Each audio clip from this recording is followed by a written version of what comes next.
अजब गजब योग साथ साथ चल रहा है जी स्वामी और जी। इधर बच्चों ने स्तूप बना दिया है।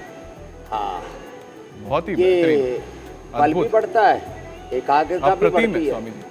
और वननेस को एग्जिस्टेंस, हार्मनी, एकत्व, सहअस्तित्व और सामंजस्य का भाव, भगवान कृष्ण का योग पूरा प्रतिष्ठित हो जाता है जीवन में। और इधर बेटियां भी अजब गजब योग कर रही हैं, एक ने दूसरे को थामा हुआ है और ऐसे आसन लगाती हैं, ओहो अजब गजब। और उनको जो झुलाती हैं ये बड़ी बेटियां छोटे बच्चों को, और इनके आनंद की पराकाष्ठा रहती है इसमें। लेकिन भाई इन बच्चों जैसा योग तो हम भी नहीं कर पाते थे, डॉक्टर यशदेव शास्त्री तो कर लेते थे, ये तो बड़े गुरुजी रहे। हाँ, और अब एडवांस योग आप भी सीख लेना बच्चे।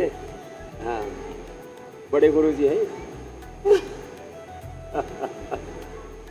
तो ये अप्रतिम योगाभ्यास चल रहा है, देखो भाई। और ये बैक एंड फ्रंट फ्लिप लगाते हैं ना, और उसमें दंड लगाते हैं। चलो हाँ, बैक एंड फ्रंट फ्लिप के साथ दंड लगाओ। ये क्रिश और निपुण की जोड़ी बड़ी ज़बरदस्त है भाई, और इनके पीछे भी अप्रतिम योग हो रहा है। तो ये है बलम उपास्व का प्रैक्टिकल स्वरूप। और इधर आज जन्माष्टमी के उत्सव पर सब ये संकल्प लें कि जन्म का उद्देश्य है भगवान कृष्ण की भक्ति, स्वयं कृष्ण का प्रतिरूप बन जाना। मैं एक व्यक्ति नहीं हूँ, मैं भगवान कृष्ण का, राम का, शिव का, हनुमान का, भगवान भगवती का मैं अंश हूँ, वंश हूँ, उन्हीं का ही साक्षात मूर्त जीवंत विग्रहवान रूप हूँ, स्वरूप हूँ। ये है भाव चेतना योग की। और ये भाव चेतना जब विकसित हो जाती है तब योग हमारे जीवन से बोलता है, हमारे आहार से, हमारे वाणी से, व्यवहार से, स्वभाव से, आचरण से योग अभिव्यक्त होता है। ये है महिमा योग की। देखो रस्सी पर पश्चिमोत्तानासन करो दोबारा, रस्सी पर पश्चिमोत्तानासन हो रहा है, जमीन पर भी लोगों से नहीं हो पाता है। क्या अजब गजब है। और अब ये थोड़ी देर में मटका फोड़ने की तैयारी में है। अब ये मटका कैसे फोड़ेंगे, इस पर चढ़ के मुझे लगता है इस पर ये एड़ी मारेंगे या हाथ से। अच्छा, वो भी ले रखा है मटका फोड़ने का इंतजाम, तो आसन के साथ।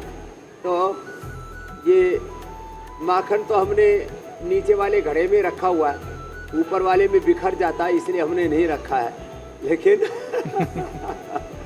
एक एक करके आज सारे दृश्य दिखाएंगे, लेकिन उन सारे दृश्यों में, परिदृश्यों में मंडूकासन से लेकर के गोमुखासन तक, और जो इतना भी न कर पाए तो बटरफ्लाई।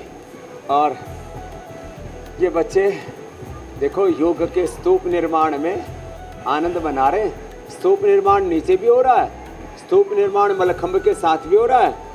और इनके नीचे एक गुरुजी हैं योगेश जी, वो भी बड़े अच्छे गुरुजी हैं। इनके इन बच्चों को अलग अलग प्रकार की कुशलताओं में यहाँ पर ढालते हैं। तो ये अभ्यास तो रोज करना है। तो फैटी लिवर सिरोसिस, हेपेटाइटिस का तो इंतज़ाम हो गया भाई। यदि कितना ही लीवर बैठ गया हो, बकरी का दूध पिलाओ, बकरी का की दही, उसका की छाछ और उसका पनीर, जो जिसकी अनुकूलता हो अपनी प्रकृति के अनुसार, और फिर लिवोग्रिड का सेवन कर लिया और उपाय कर लिए, तो आज के बाद अब फैटी लिवर किसी को नहीं रहेगा। और इसमें आसनों में जी एक और आसन है, ये पवन मुक्त आसन, जैसे मंडूकासन, योग मुद्रासन है ना, ये भी अजब गजब है पेट के लिए, पाचन तंत्र के लिए।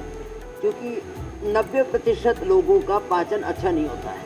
किसी को गैस, किसी को एसिडिटी, किसी को कॉन्स्टिपेशन, किसी को कोलाइटिस, IBS, किसी को पायस फिशर, फिस्टुला। और फिर पाचन तंत्र कमजोर होने से प्रतिरक्षा तंत्र, इम्यूनिटी भी कमजोर पड़ जाती है।